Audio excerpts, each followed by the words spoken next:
Good evening, everybody. Welcome back to the Milestone Book Club on 22 panels.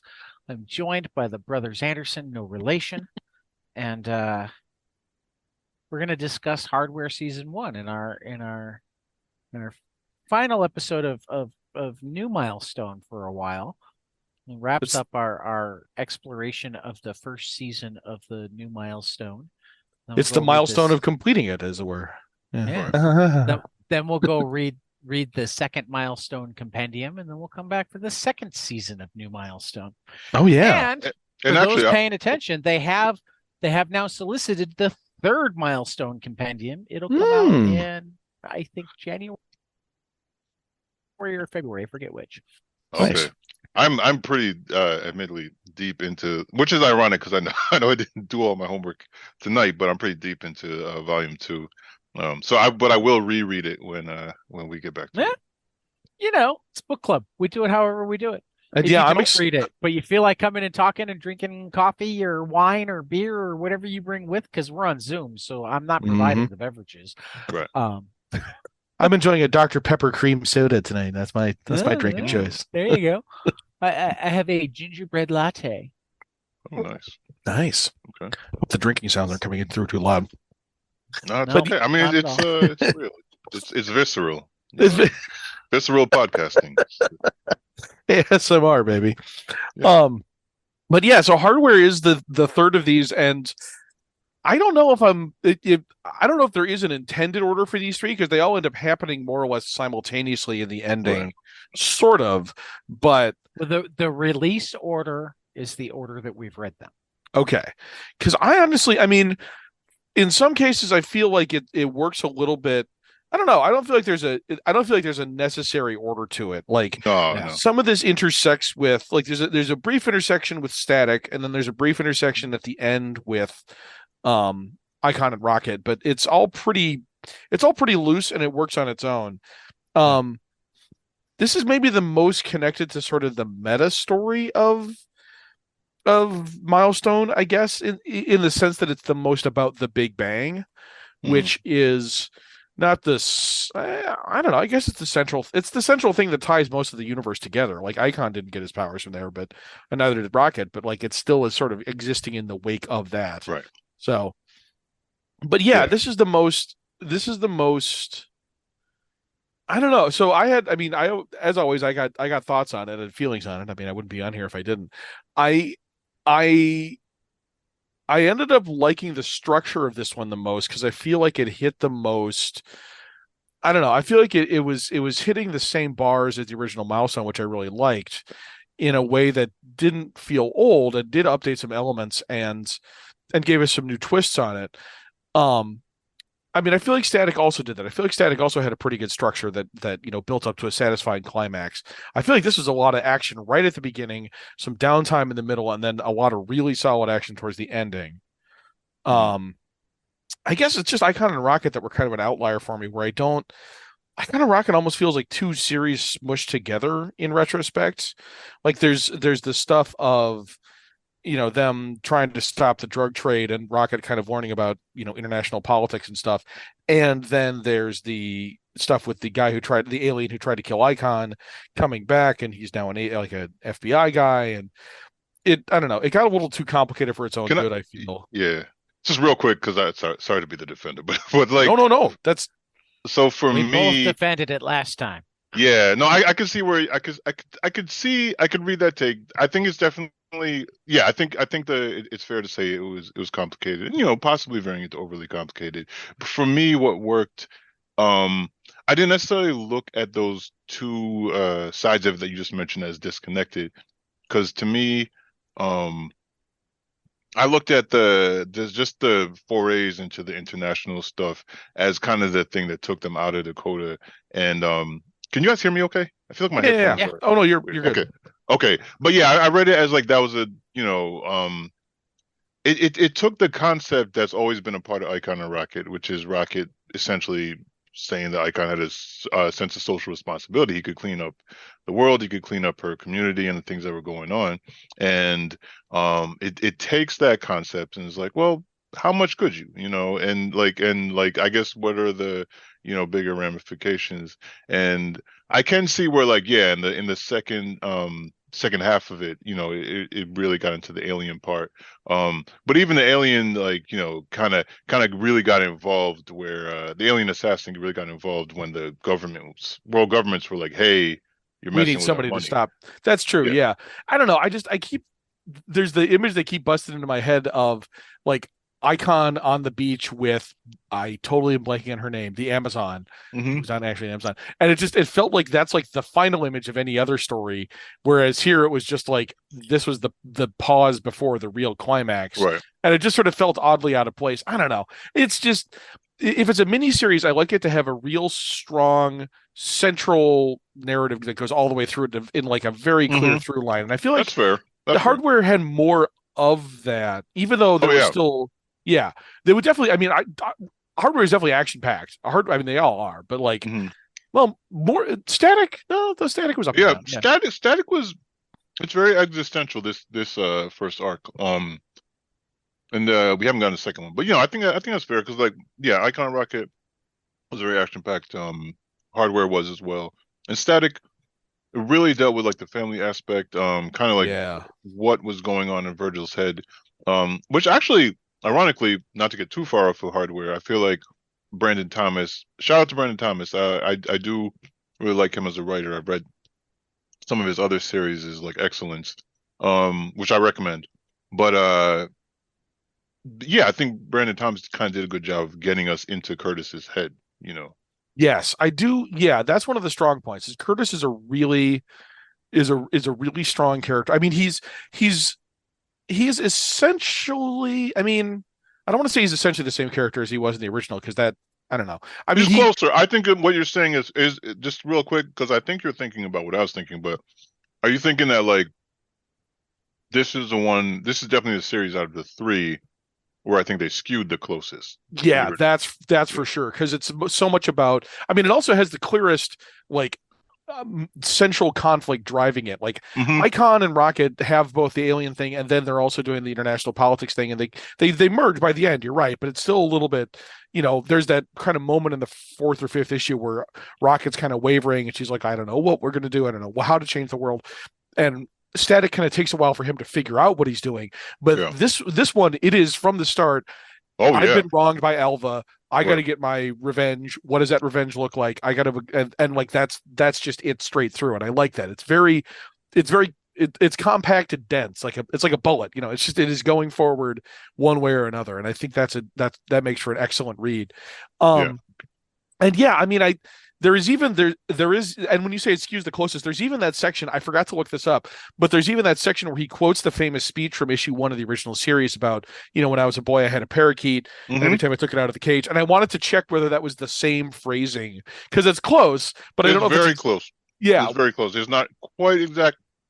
And but even the it's fact that, the helicopter sequence, even that didn't play out exactly like it did in the first series, but that's also very close. yeah, and I mean, again, like the what has been changed, the fact that it is almost immediately him on the run from Alva, Hmm. that's kind of meant to fit. It's a 6-issue miniseries.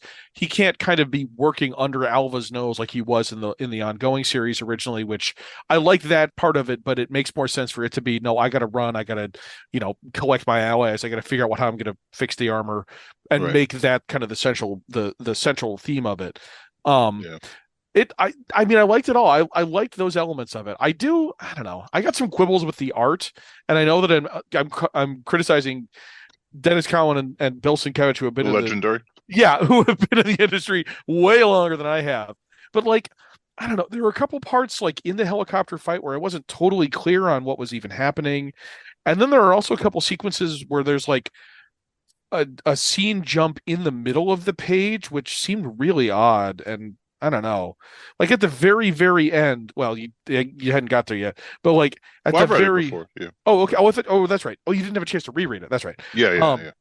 at the very end, like, Hardware basically gets to confront Alva, and then like and then like in the middle of the page, it jumps ahead and it's the police like, weeks after the arrest of Alva and of Curtis and Alva Edison, and like it just it's so jarring to have that in the middle of the page, and I didn't quite know how to. I don't know. There were just little things about it that, like, the style is great, but I don't know. There were some readability things that I didn't quite. I don't know. I didn't quite grab, and there was also a part like as much as we have the great interiority of Curtis, like the part there's in the issue one, there's a brief sequence where we're inside Alva's head, and I don't know, man, because it almost makes it seem like Alva wasn't responsible either, which No, that's not how I read it. You know how I read it? how's that? I read it as, well, it's actually interesting because so for me, before I tell you my read on it, I have to just preface it with the context that you know, for any listeners, if you didn't hear our previous episode about the first iteration of hardware, one of the biggest themes is Dwayne McDuffie and also Dennis Cowan, and a lot of the guys who started Milestone were also, have kind of having meta commentary about their experiences in the industry, in the comic book industry in particular, and hitting a glass ceiling, and also just the different ways that people would condescend and almost feel like, not just people, but they're white guys basically who ran the comic book industry essentially were like, yeah, you should have gratitude for us, opening the door for you and everything. And there was the glass ceiling and the limitations, and also condescension, which, I gotta tell you, like, rereading hardware, there's parts of my professional career, not my current job, they're great, but there's parts of my professional career, like, previously, where, like, all of that stuff, the condescension, the micro and macro aggressions, were all there. So it's interesting because I think how I read Brandon Thomas doing the juxtaposition of Curtis's inner monologue at the opening and then jumping to Alva's, it's almost delusional, but it's not like, it's like without effort, because, like, Alva genuinely doesn't think he's doing anything wrong, and that's how beneath him he believes Curtis is, and that's how much he believes Curtis should be grateful for any crumb that he throws at him. So because I could quote it, but, like, essentially what's happening, because I think we spoke about, oh, you know what, let me just use this as an opportunity to just talk about is initially, like, Alva's their big break in this, right? Because in the first series, Curtis, like, recognized his value, and he said, like, hey boss, like, I've been hustling, and Alva essentially not only brushes him off and tells him that he's insignificant, and he should be lucky for anything he throws at him, but, like, he totally, like, disrespects him, in this series that happens, but it happens off camera, and you find out that, like, that Alva viewed that as, like, a bridge too far,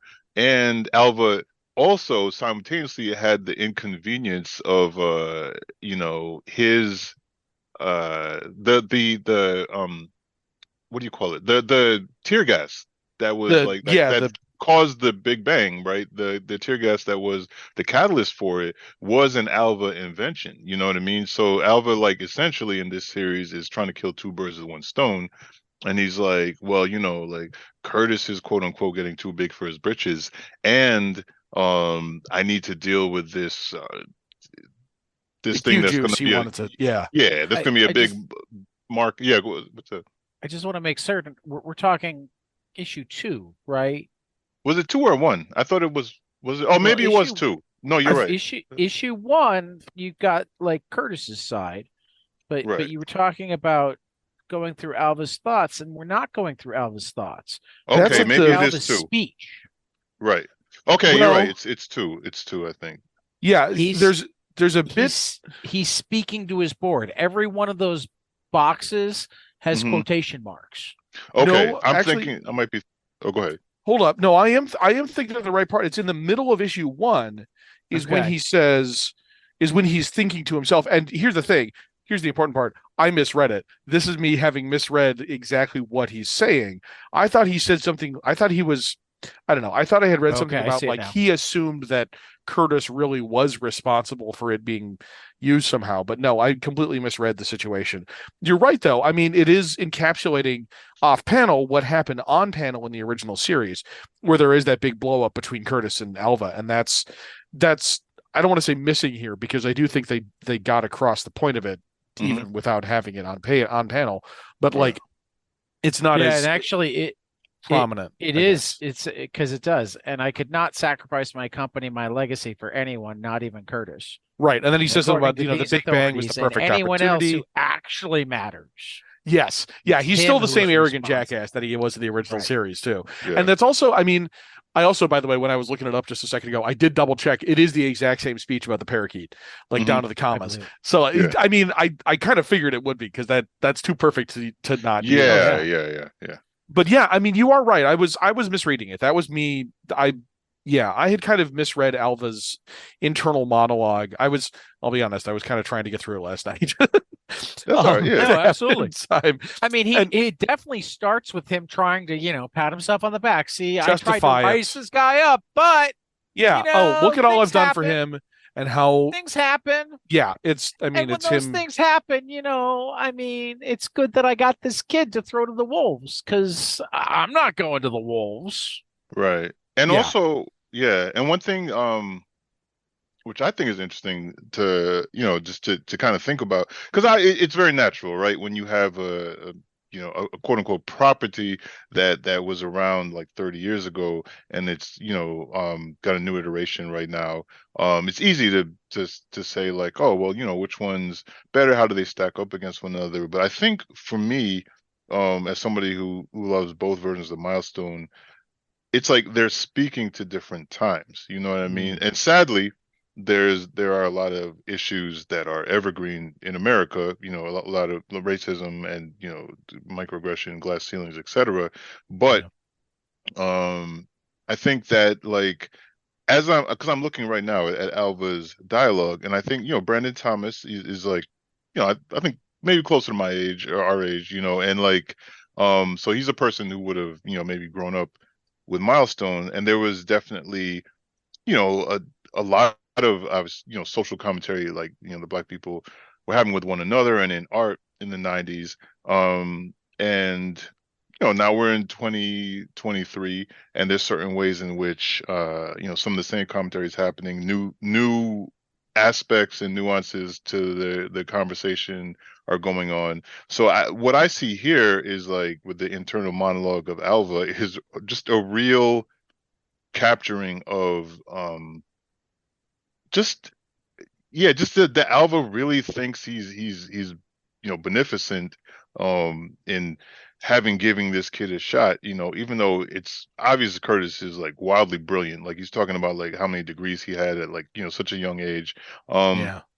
but it's like no, Alva owes him, and yeah, saying that he doesn't matter or that he thought he matters, it just shows like essentially the sickness of this kind of this mind, This entitlement. Yeah. this white entitlement. And also, I mean, Alva's probably a Republican, but it doesn't even Yeah. matter. The point is that Alva, there's the idea of racism being a sneering person who calls people names, and like the nasty people yelling at Ruby Bridges in the photograph, The like when she was overt trying. racism of it. Right. Yeah. Yeah, but more, and definitely in my experience, some of the most vexing people are people who don't think they have a racist bone in their body, which again, I've said this before in the podcast, bones aren't what make you racist, but so it's What? like, yeah, no, I'm sorry to break it to you, my man. But no, but so it like this capturing of like Alva's thoughts was really interesting to me, and I don't think it runs throughout the entire series, right? Because, and I mean, I actually appreciate that, because that would maybe take it away from being Curtis's series, and Yeah. kind of Giving him too centering much him. of a, yeah. Yeah. I mean, if anything, I, I was a little thrown by is it a new character?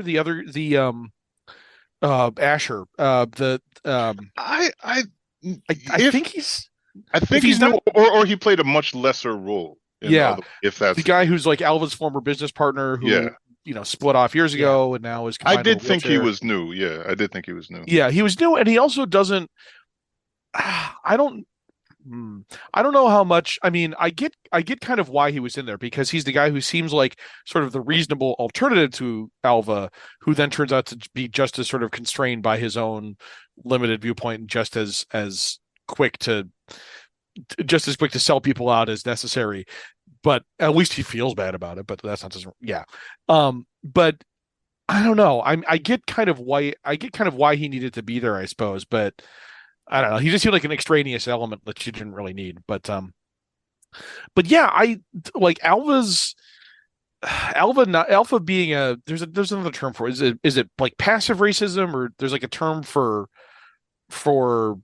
I don't know. There's a term for like where it's not slurs and outright bigotry. It's just the quiet racism of never giving. It's just racism. It's just, I mean, it's still just racism. Yeah. But there's a scene that I always remember from one of the later issues. I always mentioned that, like, I know I mentioned this was before, but like I had like 6 random issues from later in the Milestone runs that were just one issue out of each of their series, and Right.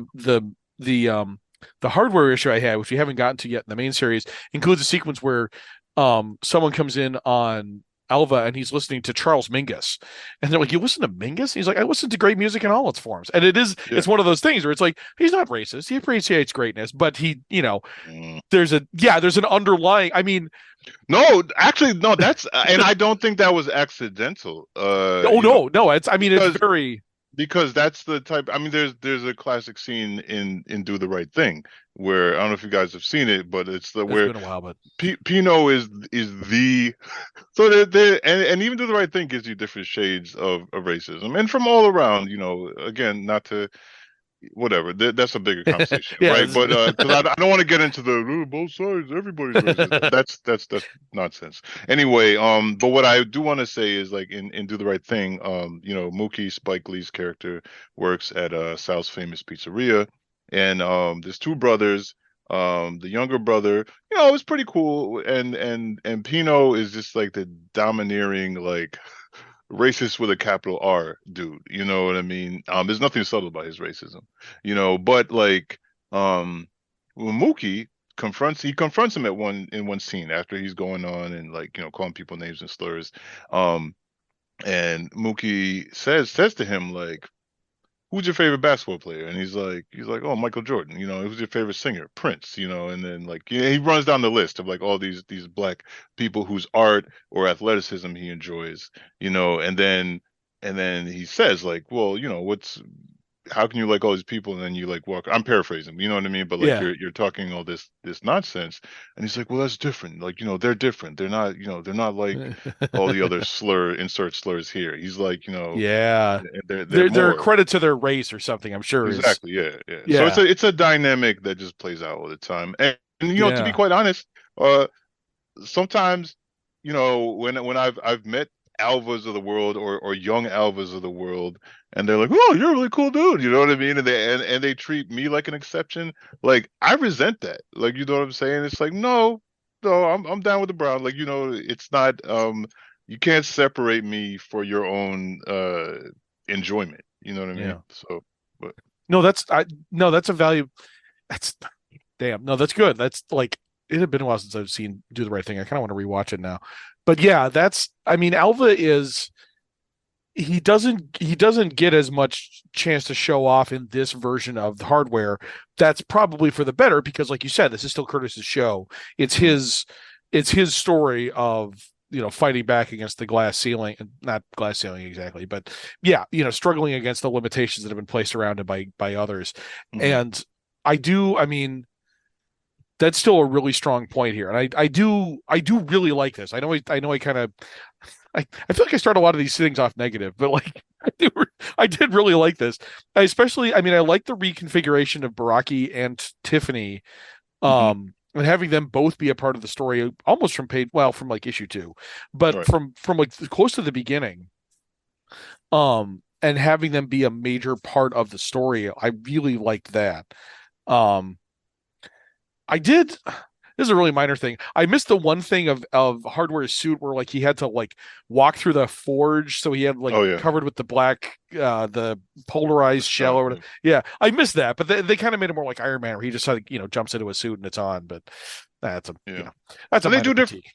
Yeah. Well, actually, while we're talking about suit, one thing I really liked, just theme wise, and we were talking about themes that carry from beginning to end of an arc, and like one thing that they did, which I definitely picked up on my first read when these were coming out individually, was the theme of fatherhood and the way that they thread it throughout. Obviously, and I think early on, if I believe it's issue one, if not, yeah, I think it's the first page of issue one. You kind of see young Curtis at a protest, and it's like Yeah. with his father, and he talks about it like it was like kind of his one of his few good memories, with his father, and he also discusses kind of a through line as just throughout the years, like he was like basically I was a kid and I didn't totally get everything, but like just everybody being together in that collective energy was really really cool.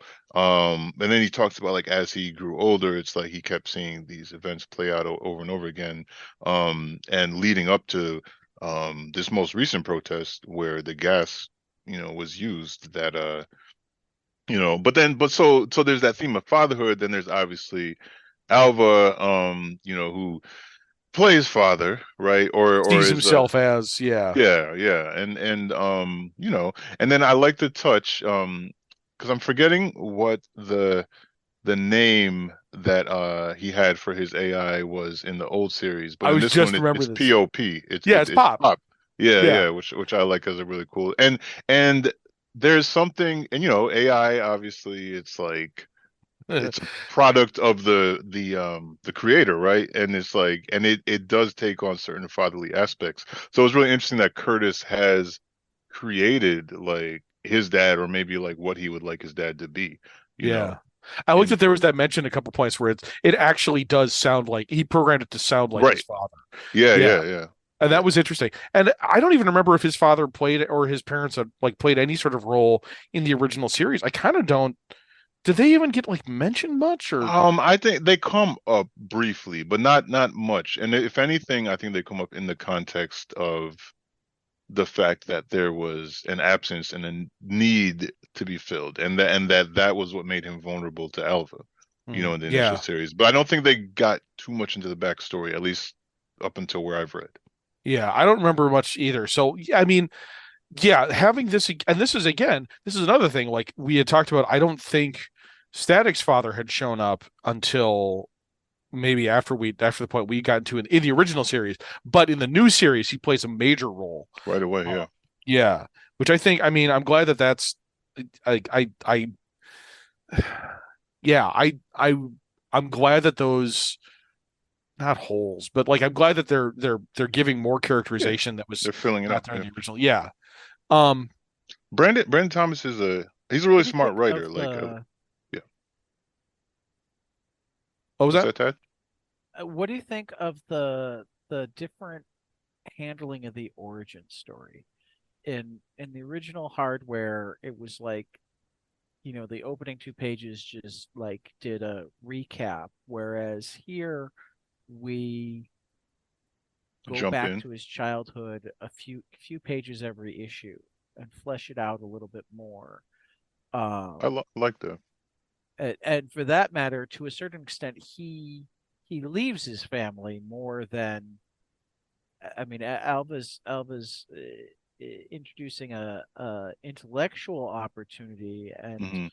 and this golden road, but it's not he's replacing a need. He's got supportive parents, and they're so supportive that they support him going off to do these great things too. But to a certain extent, it's like there's a slight sense that he's embarrassed by them at Hmm. various points because he's this brainiac and they're working stiffs. Right.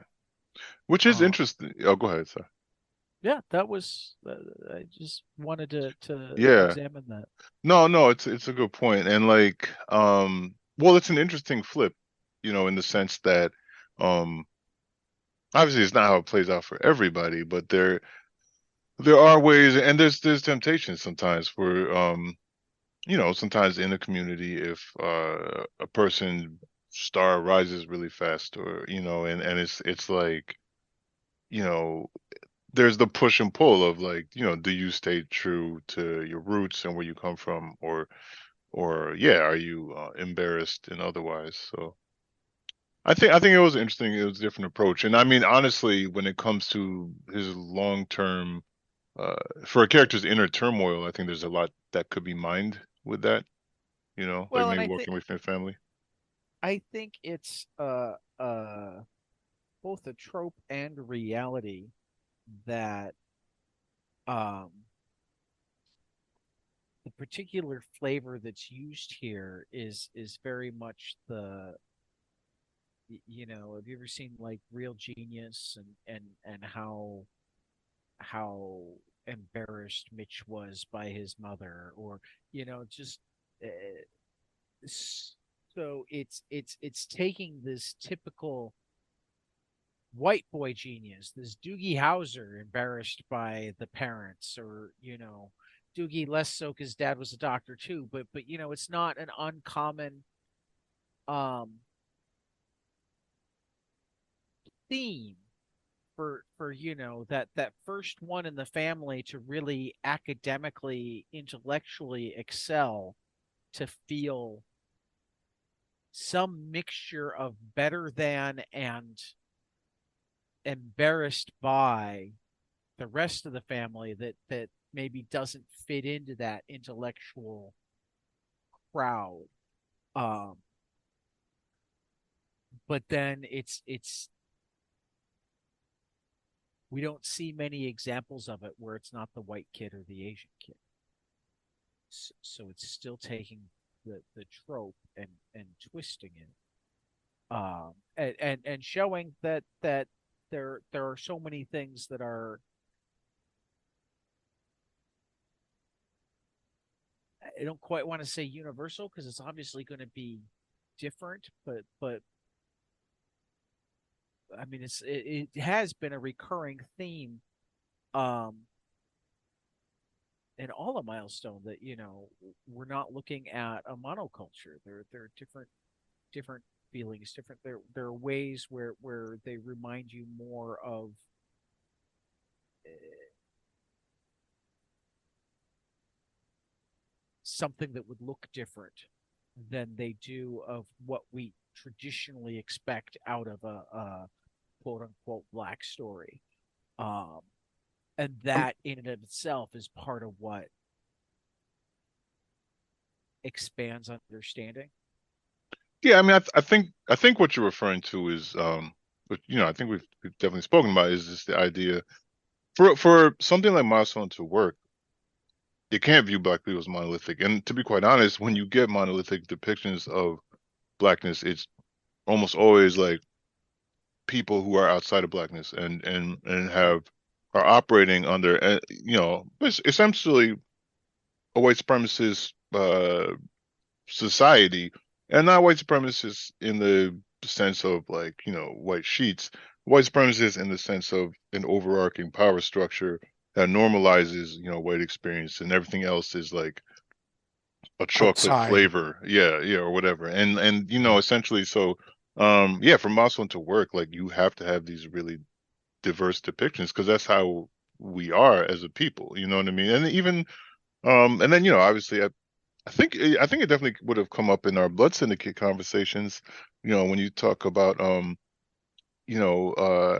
Afro Latino people, that there's blackness there too, because a lot of times there's the assumption made that it's like, you're either or, so yeah, I mean, to your point, like, I think Muscle has always done that really well, of depicting in the in one book, really depicting different ways. I mean, it's the thing that would drive me kind of Right. nuts about classic Marvel and DC, is there was like one voice for a black character, whether it was Cyborg or whether it was Luke Cage, or you know what I mean, without too much variation. I guess they maybe kind of wrote Falcon differently, but for the most part, they kind of did. Even when it comes to you know, there's things like they would just use more Well, in Marvel, there apostrophes. was Luke Cage, and then there was Falcon and Black Panther. Rhodey. Right. Yeah, Luke Cage and Black Panther were essentially one similar voice, though coming from different backgrounds, and then Falcon and Oh, Rhodey were the Black Soldier voice. but See, let me challenge you there. You're talking about like main characters, okay? Yeah, There's a lot of Marvel comics from back in the days where you would get your representation in the characters that Spider-Man and other people have to beat up. Now they would give you Robbie the Robertson. they would give you the they sure, would give you Robbie was Robbie great. Roberts. Yeah. Robbie was great. And Robbie did get to have it for what it's worth, Robbie did get to have a different voice. Robbie's voice did not sound like Luke Cage or Falcon. But my point is there I don't want to go off for too much of a tangent. If I was reading, I think it was you know what it was? It was I think the Hobgoblin run. And there's just I forget what they did because it's been like about 6 months since I read this, but like there's this totally bonkers part with this one black character where they essentially make him a punching bag Spider-Man, but also he I think he ends up helping. No, you know what it is? I think he ends up helping Hobgoblin as he's like trying to recover the equipment and all this stuff. And he basically does what he says. Then Hobgoblin just like totally like brutally kills him in a way that he didn't like kill all the rest of the guys. Oh Like God.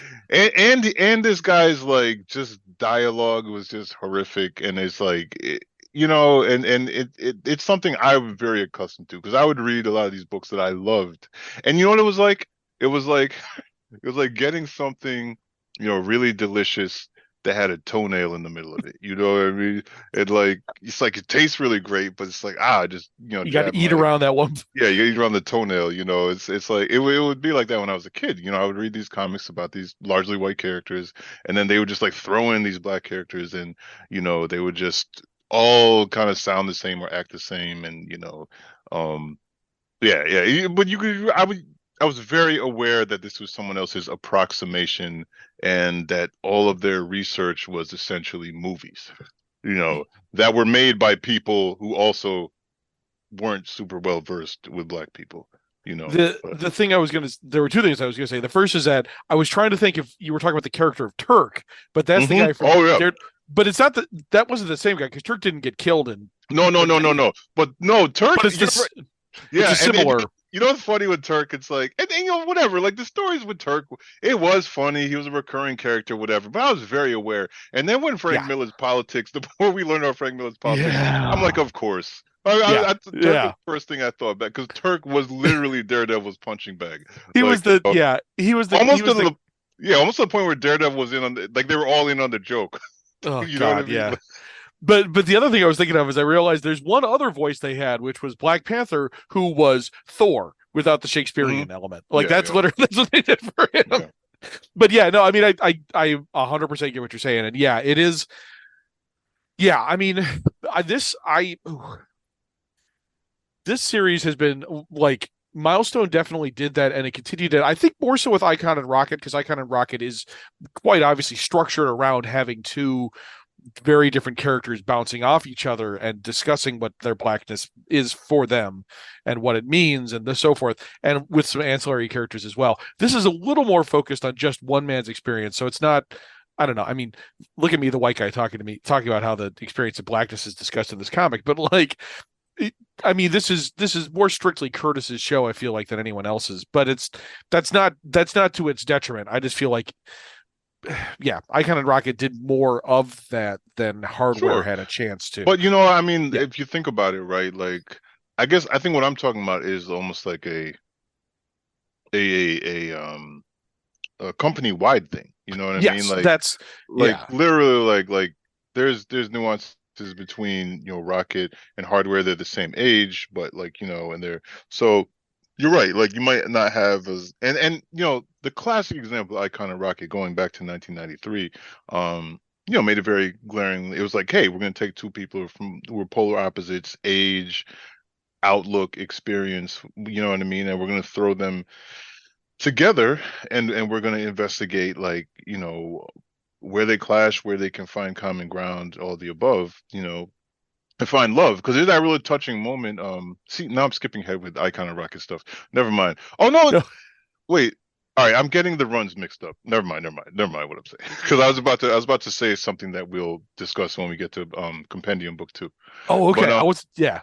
yeah. Well, I mean, I can say it. Like, basically, there's a really touching moment where like Icon is like conceivably leaving Earth, and Yes. he says like, and they both say, "I love you," and it's a really genuine moment, and it's really cool, and it's Yes. kind of like what every with everything that's come before it, it's like a well earned moment, is what I'll say.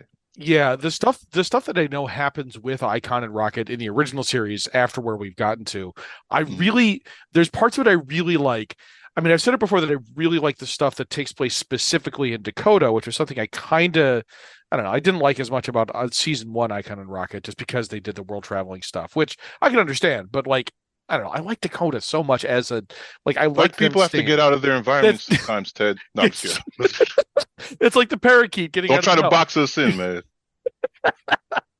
but but yeah, I mean the later series of Icon, there's a lot of alien stuff, which is it's fun, it's good, it's got its own merits, but it's like it's not what I came to the classic Icon and Rocket series for. So, but that's no, I yeah, later Icon and Rocket stuff goes in some really fun places and does some really interesting stuff. And I do the like specifically their conversations that were I mean, we've already had several of them, but the ones we're going to continue getting are so good and always have been. And like that's something that I feel like Milestone, the season one projects have been able to continue is have those characters with their diverse perspectives and viewpoints, and Static talking with his dad and Hardware talking with Baraki. And oh yeah, no, I do. Yeah, this is all it's all good stuff. It's all what you want out of these series. Yeah. Um, I I do also I was going to mention I liked having Reprise come back, ironically, because like he was a fun antagonist. I forget how, even Mhm. how he died in the original. Did he? I don't think he's died. Did he die?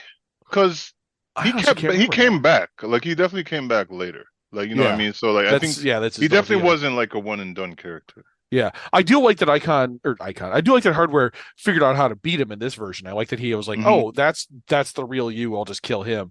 I mean, apparently kill. We're not actually sure yet, but Right. like, I do like that he figured out how to figure out which one was the real one and do it from that angle. Hmm. Um, I had forgotten that Reprise was literally like the first Bang Baby villain that showed up in Hardware. Mm. Until I had pulled up the compendium a little while ago and I was paging through it trying to remember some stuff. And yeah, I'd forgotten that he had shown up that early. Uh, so it was fun to Yeah. see him come back because I Hmm. do. It's a fun power. He's a wild design. I mean, Yeah. he's meant to be sort of ludicrously over the top, and I like that about him. I Yeah. like And his he bizarre and his hair. yeah, his design is pretty much the same here, right? Like, Yeah, for the most the part. straight I was sticking just up hair. instantly recognizable. Yeah, the hair like what's the dude from Street Fighter? He's a Oh, Guile. Guile. Yeah, Guile. Yeah. he's got the Guile haircut just sticking straight up. Yeah. Uh, no, I like that guy. Um, or well, it wasn't sticking straight up.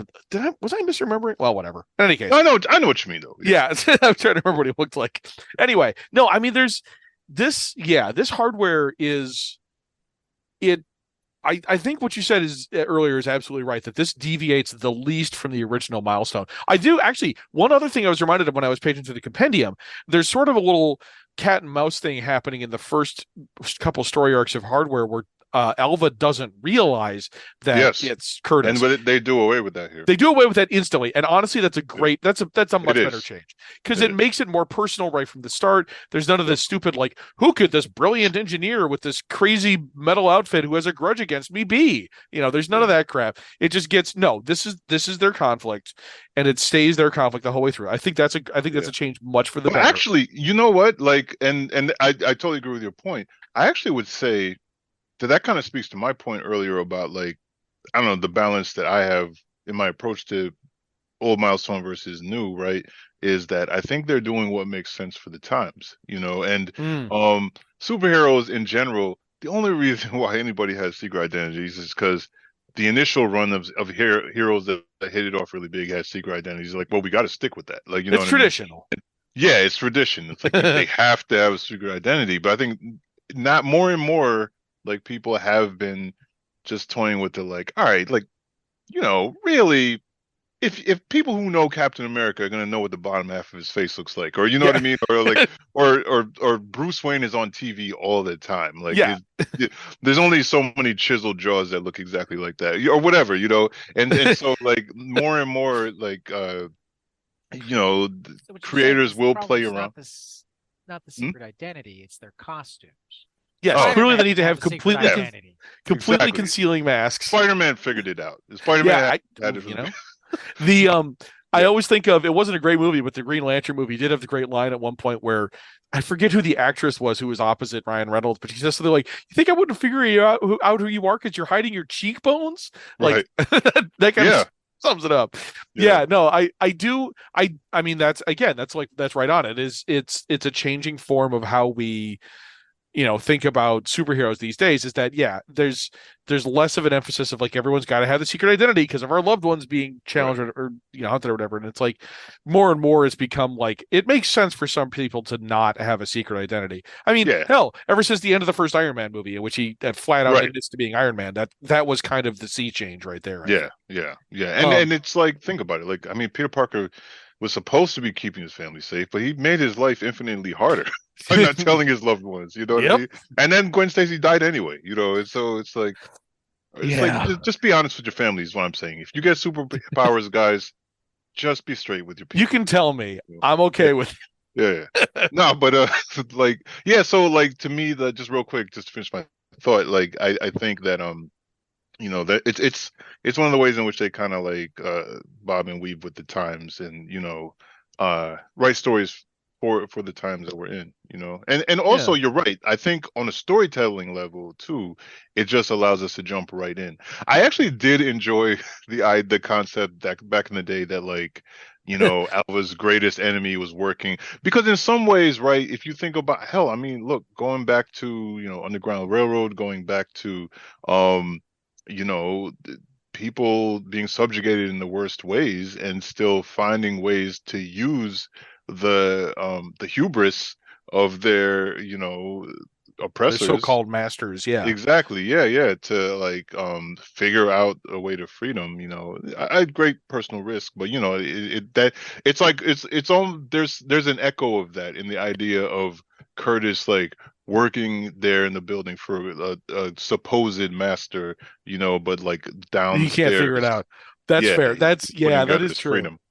Yeah, I mean, I feel like I mean, this is a lot. This is something I've been thinking to myself quite some time. Is I really the older I get, I mean, I'm not that old, but also like the more as comics change under our feet, and as they always have, and as they continue, um, the more I realize the possibilities inherent in the ongoing series of having just like little check-ins along the way, having an issue where nothing much kind of happens in quotes, but you know characters kind of hang out, or you get to compare Hmm. notes on what they've been up to, and there's a little play things along the way, but it's not an important story in giant quotation marks. But Right. like I like those. I like the format of being able to do that with an ongoing series that you Yeah. couldn't do with, in this case, a mini series, because you kind of do have. I mean, I compared it earlier to like it's dense and it's moving fast. It's a bullet, and it is, which means it didn't have time for a whole lot of other stuff. Like we didn't get Asher Sims' whole backstory, or we didn't have a whole lot about Baraki and Curtis's relationship, which Right. I mean, again, for the story they were telling, not super necessary. Would it have been nice to see? Absolutely. I would have loved to have seen some of that stuff along the way. But what we Yeah. got is So it. That's an interesting. Yeah. Go ahead. Sorry. here's my question, because I mean the nature of the beast in this era is everything gets formatted Yep. as a That's what I miniseries was and going to say. Yeah. trade Yeah. paperbacks, but there is a second season. Hopefully they'll continue after that. Yeah. So are they really writing as if this is just a miniseries, or is this the No. Yeah. opening Then. salvo of something that's Yeah. supposed to be bigger? Or is And it just a and series of miniseries that are each 6 issues, and you can't plan for too far ahead because you never know. Anyway, right. And sorry. as somebody who's been reading Static season 2, excuse me, it does carry through. You know what I mean? It's not something you read as like, okay, here's like a totally different static story is self-contained. Everything matters from the previous thing and builds on, and relationships get built on. So Okay. it is interesting because I do remember back in the days, like X-Men would do that a lot, Avengers would do that, The which is Grunwald kind of, Captain America run was famous for that, where it would just, yeah, yeah, it would build to high points, but it would also check in with all these characters doing their own thing. I mean, Right. yeah, that's yeah. classic superhero comics right there, And is that, having that ongoing. yeah, and I have full faith that that's going to continue. Like I said, there's stuff in Static where they yeah, it seems, it doesn't seem like they're just writing mini series. Yeah. You're No, I'm seeing a looking character grow.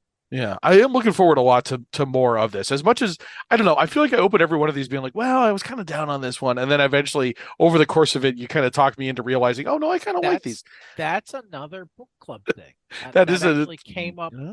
when we were talking about Charles Schultz and Charlie Brown yesterday in the comic strip book club, but Mm. we just talked some about book clubs in general, and one of the things that came up is one of the great advantages of book clubs are that you have multiple people looking at the same thing, which means that if one of you did see something, you wind up talking about it. Hmm. I mean, I still remember one of our heavy metal book clubs. I started the episode with, I'm going to be honest, this is the first issue that fell flat for me. And immediately my brother and Matt jumped on me. Oh, I don't know what you're talking about. This issue is amazing. And by the end of the episode, I think I liked the issue more than they did. Yeah. Mm-hmm. Because the reader is the final collaborator. Right. That's why. Yeah. Go ahead, sir. So are you hungry? Do you have a headache? Are you tired? Did your mom yell at you this morning? Did you have a pain in the neck kid at school to deal with? All of those things play into your experience when you're reading something. Yeah. And Marcus is going to have a different experience, and I'm going to have a different experience. And so I mean, that to me is the beauty of having discussions about things we read, regardless of whether or not you're doing deep analysis. It's about, what do they mean to us? No, absolutely. Yeah. It's the reason why, like, I don't know if you guys are the same way, but sometimes if I've read something and someone else has, I'm like, oh, what'd you think about it? They're like, it was cool. Or they just don't want to, like, they don't want to have a conversation about it. Sometimes, like, why don't you want to talk about this? Like, you know what I mean? Because it is cool. Like, and I don't even necessarily approach these conversations wanting the other person to, like, see it exactly like me. You know what I mean? Sometimes I am, yeah, I'm intrigued by what angle they might have seen things from. I've definitely grown in the past from, people with other experiences, seeing things, like, definitely, like, Yeah. women and queer people and people with different, who occupy different spaces in the world, and I think it's beautiful, and art is meant to be, it's a conversation between the creator and the people who read it, but it really takes shape, once it's left to the creator, you know what I mean, and it goes out to the people who consume it. Yeah, curation is, what's the phrase I'm looking for? There's a phrase I remember reading from some posts. It was curation is creative or something. Mhm. Your experiences with the media are themselves part of the media in a way. But I mean, I like Tad's thing of, the reader is the final collaborator. That's a great, Yeah, I dig that.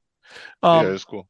yeah, I do feel also that, like, a piece of art that you have nothing to say about, good or bad, it's worse than if you just had nothing but bad things to say about it. You Right, want to be right. able to engage fully with it, and Definitely. even if that's Yeah, like, if I've oh, got nothing but I bad hated things to this. say about it, then I'm just not talking about it.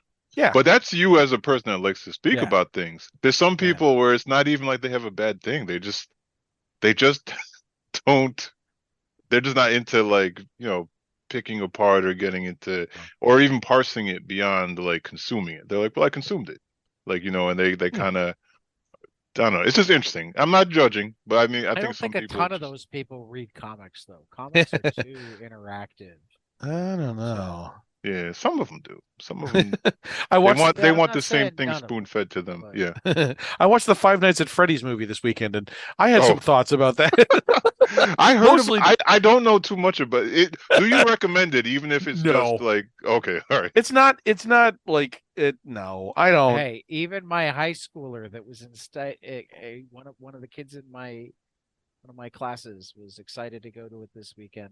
Oh, That was what he was looking forward to on Friday. Mhm. And when he came into class today and he was asked how it was, he was like, it wasn't. it was. I can't. I was tapped out. I didn't see her expression. What was the? Was it? It was a. Or was it? Yeah, he Oh, was like, it wasn't very yeah. Yeah. Yeah, I mean, I have become familiar with it because like there's there are enough chapter books of it that I had to get them for the library, and then I almost had a fight break out over some of them. So like I had to get familiar with it. I was like, all multiple right, I'll have copies it. of some of them is what you say. Oh, see, I didn't even realize this. So it's based on a book series. No, no, it's based on a Oh, video game series that then also had some books. oh, Tune okay. in next Okay. week for the Five Nights at Freddy's book club. I had Oh, no idea any of these things. No, there's okay. I noticed the toys in the Star Wars aisle, and I'm like, Huh. what the hell is this? yeah, it's a whole Yeah. thing. But no, we have the books, and I had kids who were interested in the books, and I'm like, all right, I might as well have the movie on while I'm painting this thing in the back because I also paint these miniatures I've been 3D printing, and like I need something on. And it's not. I mean, this was a movie where they're really I kind of only have negative things to say about it, but like I'm not even interested in talking about it. It was It's a just movie. it exists, I guess. There you Matthew go. That's Lillard the positive thing to say about it. Matthew It Lillard is in it. I is a like Matthew movie. Lillard a lot, Okay. even though he's literally It got was like two made. scenes. All right. It was made. Yeah, no. They completed it. Yeah, All right. it So I have to ask you a question because Matthew Lillard is one of those actors where I think I've seen a decent number of movies in it. He seems to always kind of play the same guy, like basically his character from Hackers, like a dude that's kind of like yeah. It's like did he get to do that or did they try to make him play it straight? Because I actually don't know if I want to see him playing it straight. He plays one scene straight and he plays the other scene closer to the wacky style. Okay, all right, cool. It's literally like there are two. He literally has like two scenes, and one is like wacky and one is straight. There's and like I know that he was in what was that series? There was a mini series. Was it just called The Bridge from like 2004 to 2011, where he I was don't in know it that that one. where I only saw commercials for it. I never actually watched it, but he was like an investigative journalist or something. Hmm. I maybe think of it a different series. Oh crap. Anyway, it sounded like he was playing a pretty straight dramatic role, which sounded interesting. Yeah, no, it was a 2013 American series. It was a remake of a like a Dutch series. I'm looking this up on Wikipedia right now. Anyway, I'm saying that mostly in jest. Of course, he's no, an actor. Of course, he's going to play serious roles. I just well, but he's also, I mean, he did the voices. He did the voice of Shaggy in all the Shaggy, yeah. Scooby Doo movies for years. So like, They played I- him live too, right? He Oh, played the live version of Shaggy. yeah, he did. Yeah. Now, right now, tune in next week for the Matthew Lillard book club. Lillard cast. The Lillard cast, yeah. Yeah. See. I don't know. That's gonna have to be something other than 22 panels. Oh yeah, no. I think even this last few paragraphs, we totally alienated a bunch of people. Probably. Like, Sorry, all you Matthew what are Lillard they- haters out there. Yeah, yeah. Or just people who are like, who is that guy? Who are they talking about? That does Yeah. happen to me on podcasts a lot. yeah. Oh God, there's like a tweet or something I read years ago where it's like the closest thing to being a ghost in real life is listening to a podcast where they're trying to remember a piece of trivia that you know. Oh, And yeah, it's like yeah. that's what it's like to be a ghost. Just imagine that forever. That's funny. Imagine people talking about some actor that you're like, no, That's it's not pretty that good. I guy. like that. Yeah. Mm. Anyway, so that's I've had that experience. then I've had that enjoy our Matthew Lillard discussion. But yeah, that's hardware. Do we have? I mean, do we feel like one of these series was our favorite more than the others? Do we have a ranking? Oh. Well, actually, wait. Can I say something? Oh, sure. We Yeah. didn't do all of them because there's still Blood Syndicate. Oh, there's You blood. know what I mean? They are. Yeah, all right. Oh, yeah, that's yeah. right. Has that That's been part of collected yet? season one. Am I Okay, missing- then we have I one don't- more. I don't know that it's been Is that collected season because one? I thought that was It's season one. two. no, Is season it? one. I'm looking it up right now. Season two is coming. But are you talking about Blood Syndicate? There's only one season. Well, so what I meant is I thought it was considered part of the second year of the Milestone returns. Oh, maybe. I don't know how they count that. I thought the seasons are Yeah, based on year the arc. one. Right. Year Here he one is. was Static, Icon, and Rocket, and Oh, okay. Hardware. So it's Year considered two season 2? leads off with Blood Syndicate. It's still I'm called. It is still season called one. season 1. Right. Yeah. Because my understanding of the way DC does But seasons well, is that it's by actually, the that's weird. particular series. You know what I mean? Like, so Right. it's not year 1, it's season 1. So it's like if Hardware was a TV show, it's season 1, or if Blood Syndicate. You know what I mean? I guess they more or less line up year wise. But Well, I mean, I believe guess it's what it one. is that Static, Icon, and Hardware started in June, July, and August of 2021. And then Blood Syndicate and Duo started in May of 2022. Okay. I also would like And to read then- Duo as well. I'm sorry. What's Yeah.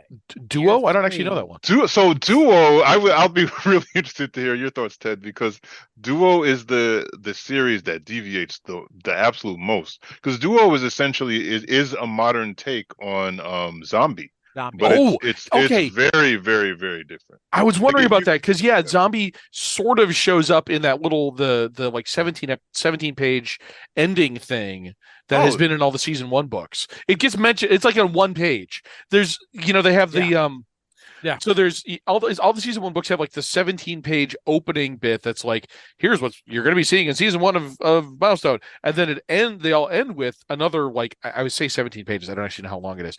Yeah. I'll go find out. Another 15 pages or whatever, and they also talk about, there's Kelly and David, and they have this weird, bizarre relationship. So that, okay, I didn't know there was. Can I ask zombie you a book. question? Yeah. I'm very curious because I've read all of the Milestone season 1 in single issues. So is this thing at the beginning, is it what was The I forget beginning is the Milestone, because there wasn't I think it's the Milestone the- 30th the- anniversary. Oh, okay, all right. I see. Milestone the Big Bang. Milestone Okay. Returns Infinite Edition 0. Yeah.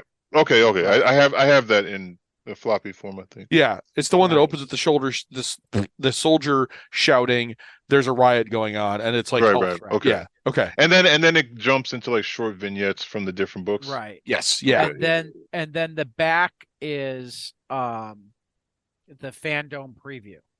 okay, that's what that is, and that's the other part that includes the bit about David and Right. Kelly and Blood Syndicate and Vigil. One of the Vigilantes, is that, who the hell was that guy? There was which one? another, the Vigilante guy. There's like a Are you talking about wait, there were two. I mean, there was Death Wish, but there was also Death. Is the that other guy. the- Let me see. Hold on. that I'm holding this up to the camera. Sorry. That's it. Oh, The Spawn looking guy. yeah. I'm actually not sure who that is actually. And then, of course, also there's a little bit of I'm Shadow ready. Cabinet, the very Right. last page. So, okay, that's all right. That's cool. I haven't didn't- really seen Shadow Cabinet yet. I don't think. Maybe that hasn't come out yet. Maybe that's season 3 essentially. I don't know. Yeah, I'm trying to think if they even appeared in the book. Not that I really noticed. Yeah. Anyway, I'm looking forward to Blood Syndicate. And seeing if Yeah, anyone no, I does. didn't realize we still had that waiting for us. So yeah, that's my next purchase at the comic shop this week. Yeah. Dang, all right. So do we want to do Blood Syndicate for next month? Do we want to hold on to it for after Oh, yeah. volume 2? I'm down for No, it. Yeah. I think we should. Yeah, I think we should like it. So Syndicate. go ahead and go straight into Blood Syndicate. I'd like to. Okay. Yeah. Blood Syndicate season. Okay, we'll push back Compendium 2 a little bit longer. I'm cool Yeah. with that. And we are also approaching the end of. We all Yeah, I got was Yeah. deadlines. The school year. About- The school year has about to come say, for it's us. about time to wrap up. Any final thoughts? I was gonna. So I am curious how people sort of rank the milestone things because I suspect Oh, they're yeah, going to you have asked very that. different. But we can wait until after we've read Blood Syndicate, and then also, yeah. Okay. I'm thinking about it. Yeah. Yeah, I'm just curious. If we're I gonna want do to see. Blood Syndicate. We should do Duo as well. Yes. Well, are we going to say Blood Syndicate? Well, we can work it out. We'll figure it out. Well, we're doing Blood Syndicate for We next are, month. yeah, we are doing Blood Syndicate. All right. Well, we'll figure it We're out. gonna do Blood Syndicate for next month. We should do the month after that. Yeah, that's And true. We'll Yeah. take a break before Shadows of Dakota, Icon versus Hardware. Yeah. Yeah. All right. Damn. So Sorry, I missed that last bit. No, I think Okay. we're doing Blood Syndicate and then we'll do Duo. Blood Syndicate and We'll work it Duo. out. Oh, yeah. before we go Okay. back to Cool. Compendium. Just prepare Okay. yourself a duo. It's a very different take. Although I do like the fact that, But I 'cause love mean, Greg Pak, so I'm looking Right. forward to it. and that it's the glaring thing about Zombie is that like, It Kelly, was the weird outlier to begin with. well, no. I really did enjoy Zombie, but Oh. it's just the fact that like Kelly as a character, like she's consumed by him in his creation, and then she's just gone. You Yeah. know what I mean? She's the And Uncle this- Ben. Right. And this series takes a very different approach with, well, I mean, I think it's pretty clear from the title. You know what I mean? Oh, but I won't break it down for even. Yeah, no, I saw Well, the we preview. I'm see a curious little about how bit they even in the the fandom Yeah. preview. yeah, the fandom. You see a little bit already. Yeah. No, I'm looking forward to it. Yes. But yeah, so that's I guess our next few months listed out for us. Yeah. Damn. All right, we got our work cut out for us. Alrighty. Well, cool. For the brothers Anderson not related, this has been the 22 Panels Milestone Book Club, and we will see you after the next page. Hey guys, this is Tyler from 22 Panels. I'm here to tell you all about our Patreon. If you enjoy this show, please consider donating to our Patreon to keep this show going. We have many different tiers, all different levels to help you decide what's right for you. Okay, so get on out there to patreon.com/22 Panels Podcast.